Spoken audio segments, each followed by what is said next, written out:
भारत माता की। भारत माता की। उत्तराखंड के लोकप्रिय युवा मुख्यमंत्री भाई पुष्कर सिंह धामी जी, केंद्रीय मंत्री श्री अजय भट्ट जी, पूर्व मुख्यमंत्री रमेश पोखरियाल निशंक जी, राज्य भारतीय जनता पार्टी के अध्यक्ष महेंद्र भट्ट जी, उत्तराखंड सरकार के मंत्री, सभी सांसद, विधायक, अन्य महानुभाव और देवभूमि के मेरे प्यारे परिवारजनों, आप सभी को प्रणाम।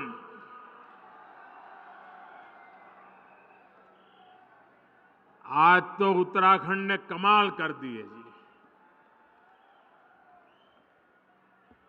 शायद ऐसा दृश्य देखने का सौभाग्य शायद ही पहले किसी को मिला हो।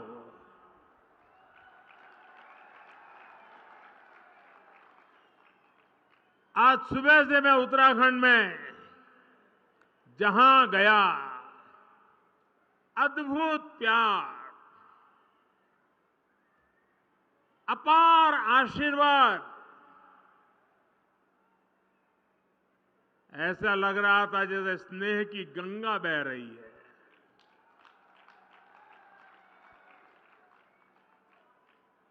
आध्यात्म और अप्रतिम शौर्य की इस धरा का मैं वंदन करता हूं। वीर माताओं को विशेष रूप से वंदन करता हूं। जब बद्रीनाथ धाम में जय बद्री विशाल का उद्घोष होता है तो गढ़वाल राइफल्स के वीरों का जोश बढ़ जाता है। जब गंगोली हाट के कालिका मंदिर की घंटियां जय महाकाली के जयकारों से गूंजती है तो कुमाऊं रेजिमेंट के वीरों में अदम्य साहस का संचार होने लगता है। यहां मानसखंड में बागेश्वर, बैजनाथ, नंदा देवी, गोलू देवता, पूर्णागिरी, कसार देवी, कैची धाम, कटारमल, नाना कमता, रीठा साहिब, अनगिनत देव स्थलों की श्रृंखला का वैभव हमारे पास बहुत बड़ी विरासत है। राष्ट्र रक्षा और आस्था की इस तीर्थ भूमि पर मैं जब जब आया हूं, जब भी आपका स्मरण किया है, मैं धन्य हो जाता हूं।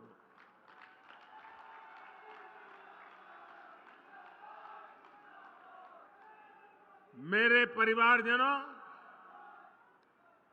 यहां आने से पहले मुझे पार्वती कुंड और जोगेश्वर धाम में पूजा अर्चना करने का सौभाग्य मिला।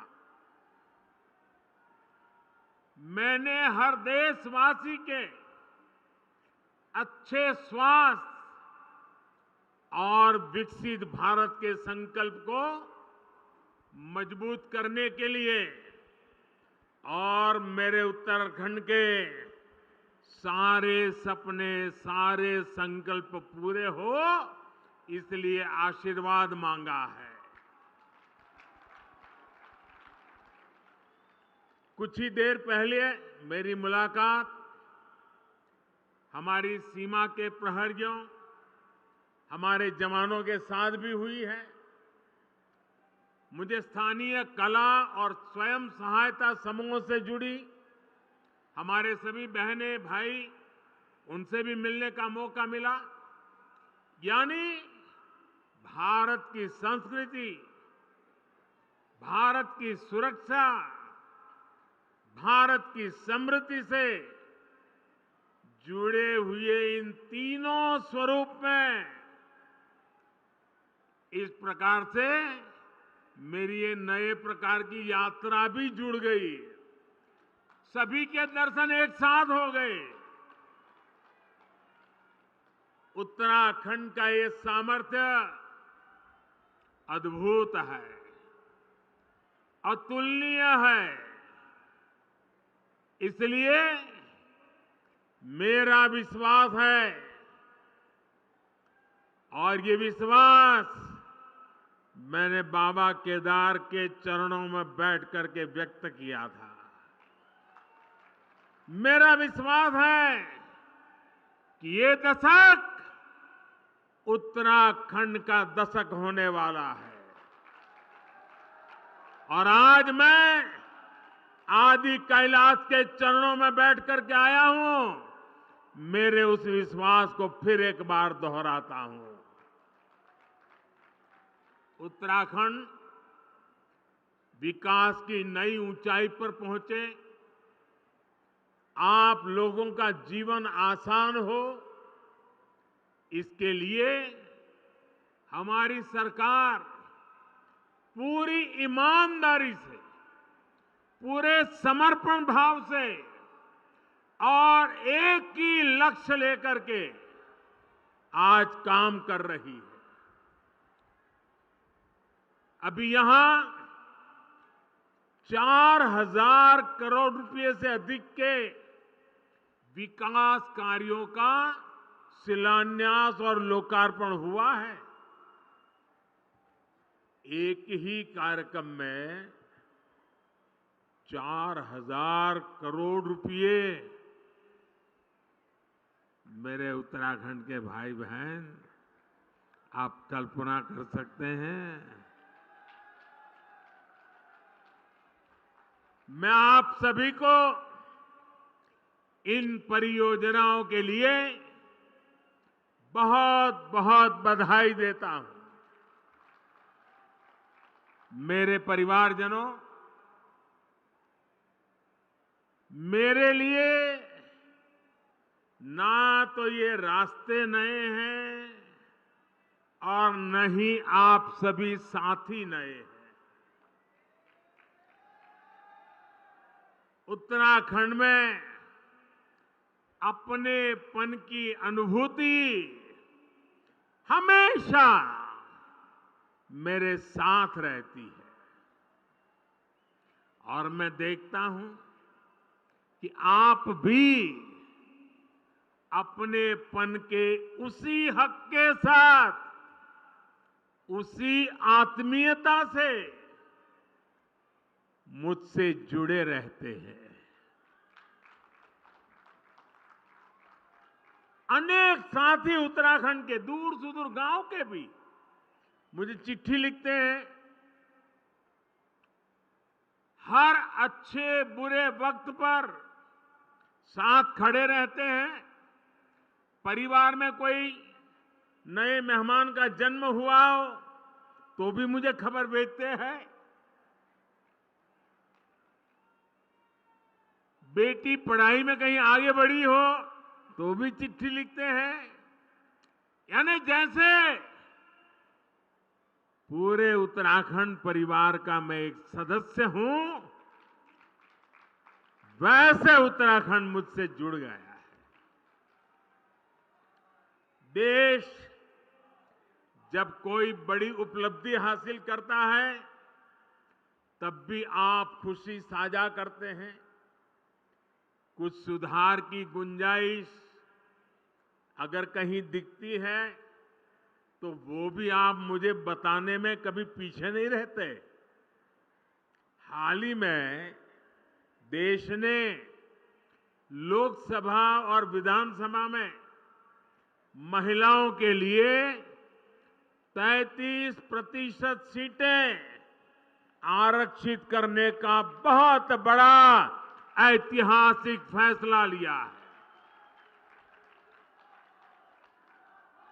30-30, 40-40 साल से लटका हुआ काम आपका भाई, आपका बेटा कर पाया है। और मजा देखिए, उस दौरान भी मुझे यहां की बहनों ने बहुत सारी चिट्ठियां भेजी है। मेरे परिवारजनों, आप सभी के आशीर्वाद से आज भारत विकास की नई बुलंदी की तरफ बढ़ रहा है। पूरी दुनिया में भारत और भारतीयों का गौरवगान हो रहा है। हो रहा है ना? हो रहा है ना? पूरी दुनिया में भारत का डंका बज रहा है ना? एक समय था चारों तरफ निराशा का माहौल था। पूरा देश जैसे मानो निराशा में डूब गया था। तब हम लोग हर मंदिर में जाकर यही कामना करते थे कि भारत जल्द से जल्द मुश्किलों से बाहर निकले। हर भारतीय सोचता था कि हजारों करोड़ के घोटालों से देश को मुक्ति मिले। सबकी कामना थी कि भारत का यश बढ़े। आप देखिए, चुनौतियों से घिरी दुनिया में, दुनिया का हाल आप देख रहे हैं।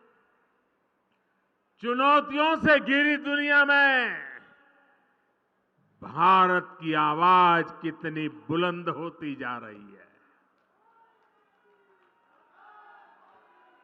अभी कुछ सप्ताह पहले ही G20 का इतना बड़ा शानदार आयोजन हुआ। उसमें भी आपने देखा कि कैसे दुनिया ने हम भारतीयों का लोहा माना है। आप मुझे बताइए, जब दुनिया भारत का गौरवगान करती है, जब दुनिया में भारत का डंका बजता है, आप बताएंगे, जवाब देंगे? मैं पूछूं, जवाब देंगे? जब दुनिया में भारत का नाम ऊंचा होता है, आपको अच्छा लगता है? पूरी ताकत से बताइए, आपको अच्छा लगता है? जब भारत दुनिया को दिशा दिखाता है, तो आपको अच्छा लगता है? ये सब किसने किया है? ये सब किसने किया है? ये मोदी ने नहीं किया है। ये सब कुछ आप मेरे परिवारजनों ने किया है। इसका यश आप सब जनता जनार्दन को जाता है। क्यों? याद रखिए, क्यों? क्योंकि आपने 30 साल के बाद दिल्ली में स्थिर और मजबूत सरकार बनाकर मुझे आपकी सेवा करने का मौका दिया।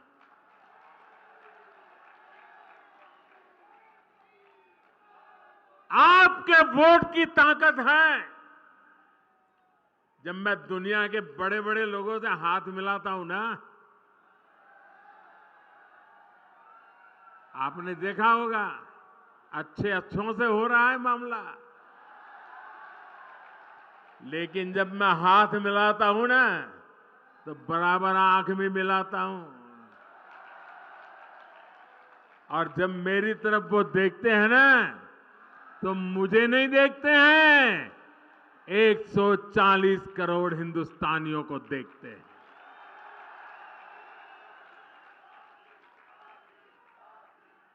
मेरे परिवारजनों, दूर सुदूर पहाड़ों पर देश के कोने कोने में जो लोग रहते हैं, हमने उनकी भी चिंता की। इसलिए सिर्फ 5 वर्ष में ही देश में 13.5 करोड़ गरीबी से बाहर आए। 13.5 करोड़ लोग। ये आंकड़ा याद रखोगे? आंकड़ा याद रखोगे? कितने?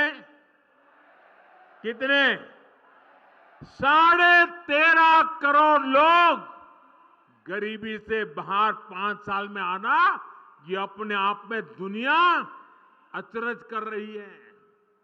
ये 13.5 करोड़ लोग कौन है? इनमें से बहुत सारे लोग आपकी तरह ही पहाड़ों में रहने वाले हैं, सुदूर इलाकों में रहते हैं। ये 13.5 करोड़ लोग इस बात का उदाहरण है कि भारत अपनी गरीबी मिटा सकता है। साथियों, पहले नारा दिया जाता था गरीबी हटाओ, मतलब आप हटाओ।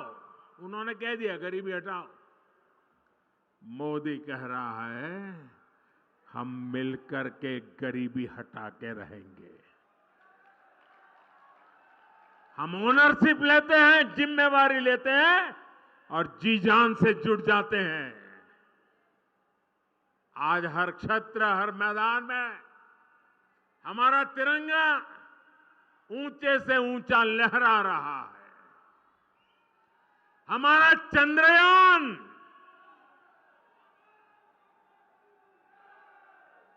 ये चंद्रयान जहां पहुंचा है, जहां दुनिया का कोई भी देश नहीं पहुंच पाया। और भारत ने जहां अपना चंद्रयान गया है, उस स्थान को नाम दिया है शिव शक्ति। मेरे उत्तराखंड के लोग, ये शिव शक्ति की विचार से आप खुश है कि नहीं है? आपका मन आनंदित हो गया कि नहीं हो गया? यानी वहां भी मेरे उत्तराखंड की पहचान पहुंच गई। शिव और शक्ति का योग क्या मतलब होता है, ये हमें उत्तराखंड में सिखाने की जरूरत नहीं, यहां तो डगर डगर पर साक्षात दिखता है।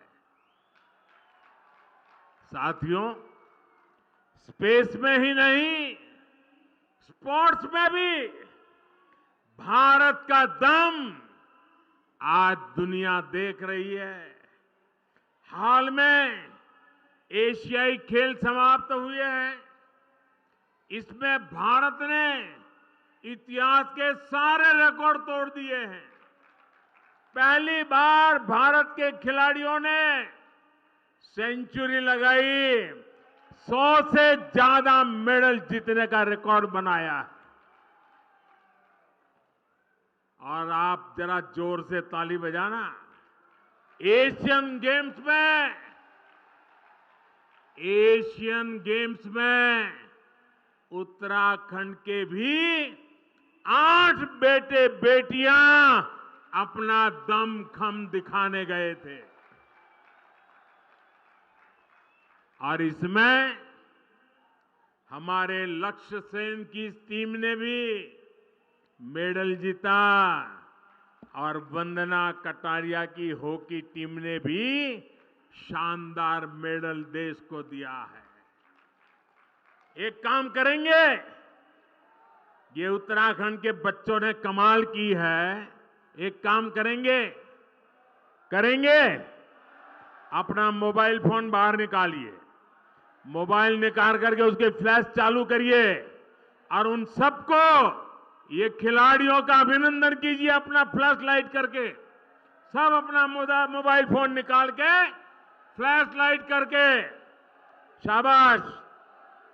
ये हमारे उत्तराखंड के बच्चों का अभिवादन है, हमारे खिलाड़ियों का अभिवादन है।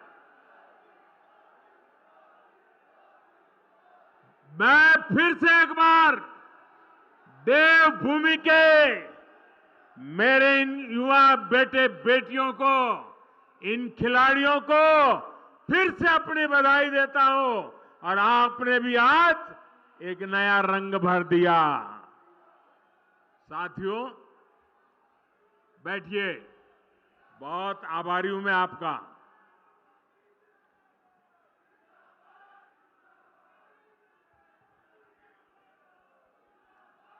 भारत के खिलाड़ी देश दुनिया में अपना परचम लहराए, इसके लिए सरकार खिलाड़ियों की पूरी मदद कर रही है। खिलाड़ियों के खाने पीने से लेकर आधुनिक ट्रेनिंग तक सरकार करोड़ों रुपए खर्च कर रही है। ये तो सही है, लेकिन एक उल्टा भी चल रहा है।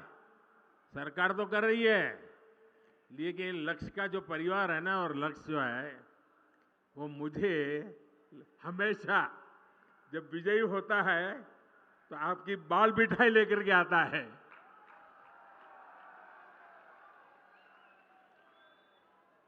खिलाड़ियों को बहुत दूर नहीं जाना पड़े, इसके लिए सरकार जगह जगह खेल के मैदान भी बनवा रही है। आज ही हल्द्वानी में हॉकी ग्राउंड और रुद्रपुर में वेलोड्रोम स्टेडियम का भी शिलान्यास हुआ है। मेरे नौजवानों, ताली बजाइए, आपका काम हो रहा है। इसका लाभ मेरे उत्तराखंड के युवाओं को मिलेगा। मैं धामी जी और उनकी पूरी टीम को भी बहुत बहुत बधाई भी देता हूं, बहुत बहुत शुभकामनाएं भी दूंगा, जो राष्ट्रीय खेलों की तैयारी में पूरे जोश से जुटी हुई है। बहुत बहुत बधाई आपको और आपकी पूरी टीम को बधाई। मेरे परिवारजनों, उत्तराखंड के हर गांव में देश के रक्षक हैं। यहां की वीर माताओं ने वीर पुत्रों को जन्म दिया है, जो मेरे देश की रक्षा कर रहे हैं। वन रैंक वन पेंशन की उनकी दशकों पुरानी मांग को हमारी ही सरकार ने पूरा किया। अब तक वन रैंक वन पेंशन के तहत 70,000 करोड़ रुपए, उससे भी ज्यादा हमारी सरकार ने पूर्व सैनिकों को दिए हैं। इसका लाभ उत्तराखंड के भी 75,000 से ज्यादा पूर्व सैनिकों के परिवारों को मिला है। हमारी सरकार की बहुत बड़ी प्राथमिकता बॉर्डर एरियाज में विकास की भी है। आज बॉर्डर एरियाज में सुविधाओं का निर्माण बहुत तेज गति से हो रहा है। आप सोच रहे होंगे कि आपकी क्या गलती थी, ये काम पहले की सरकारों ने क्यों नहीं किया। गलती आपकी नहीं थी। पहले की सरकारों ने इस डर से बॉर्डर एरिया का विकास नहीं किया कि कहीं दुश्मन इसका फायदा उठाकर अंदर ना आ जाए। बताइए क्या तर्क देते थे। आज का नया भारत पहले की सरकारों की डरी हुई सोच को पीछे छोड़कर आगे बढ़ रहे हैं। न हम डरते हैं, न हम डराते हैं। भारत की पूरी सीमा उस पर हम आधुनिक सड़कें बना रहे हैं, सुरंगें बना रहे हैं, पुल बना रहे हैं। बीते 9 वर्षों में सिर्फ बॉर्डर एरियाज में ही 4,200 किलोमीटर से ज्यादा लंबी सड़कें बनाई गई है। हमने बॉर्डर के किनारे करीब 250 बड़े पुल और 22 सुरंगें भी बनाई है। आज भी इस कार्यक्रम में अनेक नए पुलों के लिए शिलान्यास हुआ है। अब तो हम बॉर्डर तक ट्रेनों को भी लेकर आने की तैयारी कर रहे हैं। इस बदली हुई सोच का लाभ उत्तराखंड को भी मिलने जा रहा है। मेरे परिवारजनों, पहले सीमावर्ती क्षेत्रों को, सीमावर्ती गांवों को देश का अंतिम गांव माना जाता था। जो अंतिम है, विकास के मामले में उसका नंबर भी आखिर में ही आता था। ये भी एक पुरानी सोच थी। हमने सीमावर्ती गांवों को अंतिम नहीं, बल्कि देश के पहले गांव के रूप में विकसित करना शुरू किया है। वाइब्रेंट विलेज प्रोग्राम के तहत ऐसे ही सीमावर्ती गांवों का विकास किया जा रहा है। हमारी कोशिश यही है कि यहां से जो लोग पलायन करके गए हैं, वो फिर लौट के आ जाएं। हम चाहते हैं इन गांवों में पर्यटन बढ़े, तीर्थ यात्रा का विस्तार हो। मेरे परिवारजनों, एक पुरानी कहावत है कि पहाड़ का पानी और पहाड़ की जवानी पहाड़ के काम नहीं आती। मैंने संकल्प लिया है कि मैं इस अवधारणा को भी बदल कर रखूंगा। आपने भी देखा है कि अतीत की गलत नीतियों के कारण उत्तराखंड के अनेक गांव वीरान हो गए। सड़क, बिजली, पानी, पढ़ाई, दवाई, कमाई, हर चीज का अभाव, और उस अभाव के कारण लोगों को अपना घर छोड़ना पड़ा है। अब स्थितियां बदल रही है। जैसे जैसे उत्तराखंड में नए अवसर बन रहे हैं, नई सुविधाएं बन रही हैं, वैसे वैसे अनेक साथी गांव लौटने लगे हैं। डबल इंजन सरकार का प्रयास है कि गांव वापसी का ये काम तेजी से हो। इसलिए इन सड़कों पर, बिजली के प्रोजेक्ट्स पर, अस्पतालों पर, स्कूल कॉलेजों पर, मोबाइल फोन के टावर पर इतना बड़ा निवेश किया जा रहा है। आज भी यहां इनसे जुड़े हुए कई प्रोजेक्ट शुरू हुए हैं। यहां सेब के बागान और फल सब्जियों के लिए बहुत संभावनाएं हैं। अब जब यहां सड़कें बन रही हैं, पानी पहुंच रहा है, तो मेरे किसान भाई बहन भी प्रोत्साहित हो रहे हैं। आज जो पॉली हाउस बनाने और सेब के बाग विकसित करने की योजना भी शुरू हुई है। इन योजनाओं पर 1100 करोड़ रुपए खर्च होने वाले हैं। इतना सारा पैसा उत्तराखंड के हमारे छोटे छोटे किसानों का जीवन बेहतर बनाने के लिए खर्च किया जा रहा है। पीएम किसान सम्मान निधि के तहत भी उत्तराखंड के किसानों को अब तक 2,200 करोड़ रुपए अधिक मिल चुके हैं। साथियों, यहां तो मोटा अनाज, श्री अन्न भी अनेक पीढ़ियों से उगाया जाता है। मैं जब आपके बीच में रहा करता था, बहुत समय काटा है आपके बीच में, तब घर घर में मोटा अनाज भी खूब खाया जाता था। अब केंद्र सरकार इस मोटे अनाज को, श्री अन्न को दुनिया के कोने कोने तक पहुंचाना चाहती है। इसके लिए देश भर में एक अभियान शुरू किया गया है। इनका भी बहुत बड़ा फायदा हमारे उत्तराखंड के छोटे किसानों को मिलने जा रहा है। मेरे परिवारजनों, हमारी सरकार माताओं बहनों की हर मुश्किल, हर असुविधा को दूर करने के लिए प्रतिबद्ध है। इसलिए हमारी सरकार ने गरीब बहनों को पक्का घर दिया।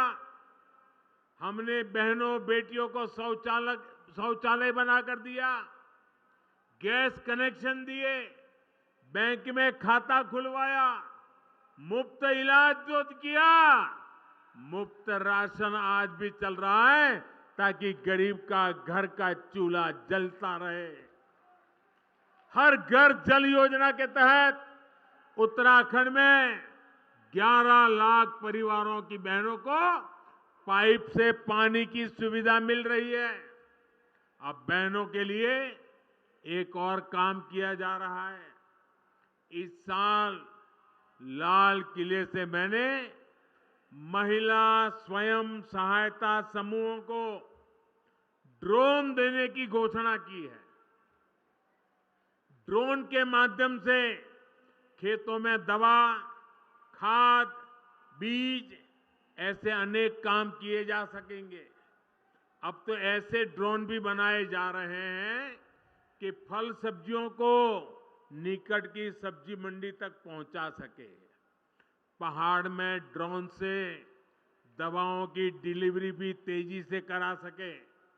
यानी महिला स्वयं सहायता समूहों को मिलने वाले ये ड्रोन उत्तराखंड को आधुनिकता की नई ऊंचाई पर ले जाने वाले। मेरे परिवारजनों, उत्तराखंड के तो गांव-गांव में गंगा है, गंगोत्री है। यहां के हिम शिखरों में शिवजी और नंदा विराजते हैं।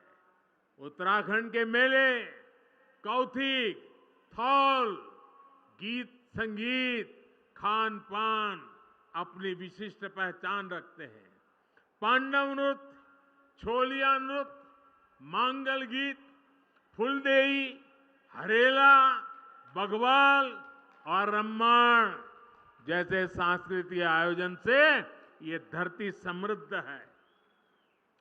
लोक जीवन के स्वाद, रोट, अरसे, जंगोरे की खीर, कफली, पकोड़े, रायता, अल्मोड़ा की बाल मिठाई, सिग्योरी, इनका स्वाद कौन भूल सकता है। और ये जो काली गंगा की भूमि है, उस भूमि से तो मेरा नाता भी बहुत रहा है। यहां चंपावत स्थित अद्वैत आश्रम भी, उससे भी मेरा गहरा संबंध रहा है। वो मेरी जिंदगी का एक कालखंड था। मेरी कितनी ही यादें यहां के ईंच ईंच जमीन पर पड़ी हुई है। इस बार बहुत इच्छा थी कि मैं इस दैवीय परिसर ज्यादा समय बिताऊं, लेकिन कल दिल्ली में G20 से जुड़ा एक और बड़ा सम्मेलन है। सारी दुनिया के पार्लियामेंट के जो स्पीकर हैं G20 के, उनका एक बहुत बड़ा समिट है। और इस वजह से मैं अद्वैत आश्रम चंपावत नहीं जा पा रहा हूं। मेरी ईश्वर से कामना है कि मुझे जल्द ही इस आश्रम में आने का फिर एक बार मौका मिले। मेरे परिवारजनों, उत्तराखंड में पर्यटन और तीर्थ यात्रा के विकास से जुड़े डबल इंजन सरकार के प्रयास अब रंग ला रहे हैं। इस वर्ष उत्तराखंड में 4 धाम यात्रा के लिए आने वाले श्रद्धालुओं की संख्या 50 लाख के आसपास पहुंच रही है। सारे रिकॉर्ड टूट चुके हैं। बाबा केदार के आशीर्वाद से केदारनाथ धाम के पुनर्निर्माण से जुड़ा पहला चरण पूरा हो चुका है। श्री बद्रीनाथ धाम में भी सैकड़ों करोड़ रुपयों की लागत से अनेक काम हो रहे हैं। केदारनाथ धाम और श्री हेमकुंड साहिब में रोपवे का भी काम पूरा होते ही दिव्यांग और बुजुर्ग तीर्थयात्रियों को बहुत सुविधा होने वाली है।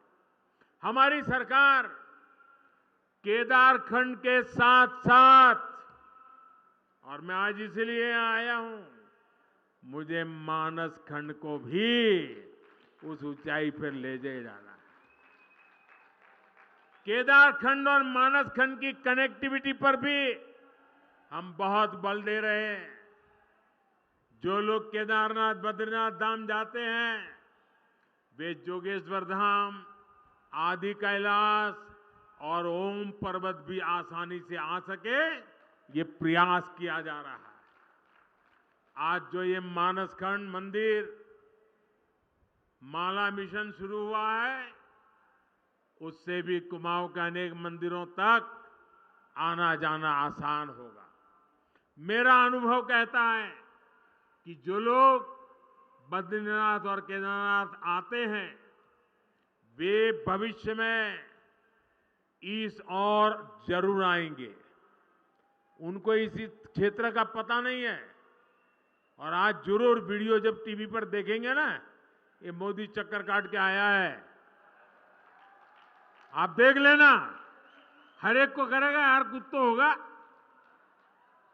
और आप तैयारी करो, यात्रियों की संख्या बढ़ने वाली है। मेरा मानस खंड धम धम होने वाला है जी। साथियों, उत्तराखंड की बढ़ती हुई कनेक्टिविटी यहां के विकास को नई ऊंचाई पर ले जाने वाली है। 4 धाम महापरियोजना से, ऑल वेदर रोड से आपको बहुत सुविधा हुई है।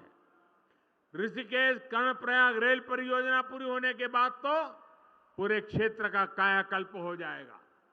इस पूरे क्षेत्र में उड़ान योजना के तहत सस्ती हवाई सेवाओं का भी विस्तार किया जा रहा है। आज ही यहां बागेश्वर से करनाली चीना तक, गंगोली हाट से अल्मोड़ा तक और टनकपुर घाट से पिथौरागढ़ तक की सड़कों का काम शुरू हुआ है। इससे सामान्य जन को सुविधा के साथ साथ पर्यटन से कमाई के अवसर भी बढ़ेंगे। मुझे खुशी है कि यहां की सरकार होम स्टे को प्रोत्साहन दे रही है। पर्यटन तो एक ऐसा सेक्टर है जहां सबसे अधिक रोजगार है और कम से कम पूंजी लगती है। आने वाले समय में तो टूरिज्म सेक्टर का बहुत अधिक विस्तार होने वाला है, क्योंकि पूरी दुनिया आज भारत आना चाहती है, भारत को देखना चाहती है, भारत को जानना चाहती है। और जो भारत को देखना चाहता है वो उत्तराखंड आए बिना भारत को देखना उसका पूरा नहीं हो सकता। मेरे परिवारजनों, बीते समय में उत्तराखंड जिस तरह प्राकृतिक आपदाओं से घिरा रहा है, उससे भी मैं भली भांति परिचित हूं। हमने अपने बहुत से स्वजन खोए हैं। प्राकृतिक आपदाओं से निपटने के लिए अपनी तैयारियों को हमें बेहतर करते रहना ही है और हम करते रहेंगे। इसके लिए आने वाले 4-5 सालों में उत्तराखंड में 4000 करोड़ रुपए खर्च किए जाएंगे। उत्तराखंड में ऐसी सुविधाओं का निर्माण किया जाएगा जिससे आपदा की स्थिति में राहत और बचाव का काम तेजी से हो सके। मेरे परिवारजनों, ये भारत का अमृत काल है। ये अमृत काल देश के हर क्षेत्र, हर वर्ग को सुविधा, सम्मान और समृद्धि से जोड़ने का काल है। मुझे पूरा विश्वास है कि बाबा केदार और बद्री विशाल के आशीर्वाद से, आदि कैलाश के आशीर्वाद से हम अपने संकल्पों को तेजी से सिद्ध कर पाएंगे। एक बार फिर इतना प्यार देने के लिए 7 किलोमीटर, मैं सचमुच में मेरे पास वर्णन करने के लिए शब्द नहीं है। मैं हेलीकॉप्टर से निकला, 7 किलोमीटर यहां आया और आने में भी देर इसलिए हुई, 7 किलोमीटर दोनों तरफ वो ह्यूमन चेन नहीं थी, ह्यूमन वॉल थी। ऐसी भीड़ लगी थी और जैसे परिवार में कोई अवसर हो वैसे उत्सव के कपड़े पहनकर, शुभ प्रसंग के कपड़े पहन करके मंगल वातावरण में माताओं के हाथ में आरती, फूलों के गुलदस्ते आशीर्वाद देने से वे रुकते नहीं थे। ये मेरे लिए बड़ी भावुक क्षण थी। मैं आज पिथौरागढ़ को और पिथौरागढ़ जिले के सब लोगों को, इस पूरे खंड को, मेरा मानस खंड, उसने आज जो प्यार बरसाया, उत्साह दिखाया है, मैं शत शत नमन करता हूं, आपका आभार व्यक्त करता हूं। एक बार फिर आप सभी को बहुत बहुत शुभकामनाएं। मेरे साथ बोलिए, दोनों हाथ ऊपर करके पूरी ताकत से बोलिए, भारत माता की, भारत माता की, भारत माता की। बहुत बहुत धन्यवाद।